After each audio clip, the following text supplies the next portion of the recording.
So, reversible damage. So hepatitis B, again, numbers aren't exact, but we think we have somewhere between 1 to 2 million people in the United States with chronic hepatitis.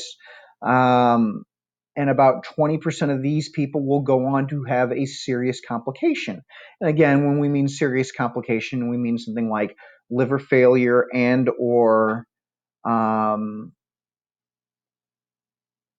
um, liver cancer or cirrhosis. Hepatitis D by itself, nothing happens. But with hepatitis B, again, if you get the Hep B infection first and then Hep D, you are much more likely to have a serious complication. Think of this like as a multiplier or something like an exponential effect. Each one, hepatitis B by itself, potentially bad. You throw hepatitis D into the mix, and it becomes an uh-oh scenario. Autoimmune hepatitis. So this is a lot like some of the other autoimmune diseases we've come across. You can manage it. Once you have it, you have it.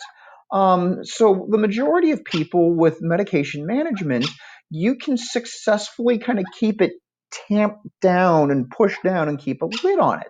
So about 2/3 of patients will go into some kind of long-term remission. So that's fantastic. That also means about 1/3 of people don't. And the other problem is that even if you go into a remission, that doesn't mean you stay in remission.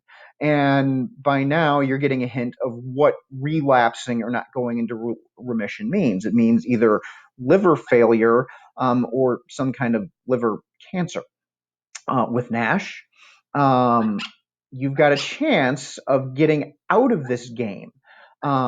If you, first of all, if you get out of it when you just have the fatty liver disease, maybe you can avoid having the complications of NASH altogether. Even if you have NASH and you have the hepatitis, it's like Hep A and Hep E. Usually nothing happens. Your liver's sick for a little while, it repairs itself, you're done. A very small percentage of people who have NASH go on to have a chronic issue and or have liver failure. So in those people, they were just unlucky and the damage didn't get reversed. Alcoholic hepatitis, if you catch it early in the course and you haven't completely damaged your liver, it's mild enough, you stop drinking, you make the lifestyle changes, your liver can repair itself. If you don't, you know the end point. So how do you avoid these diseases?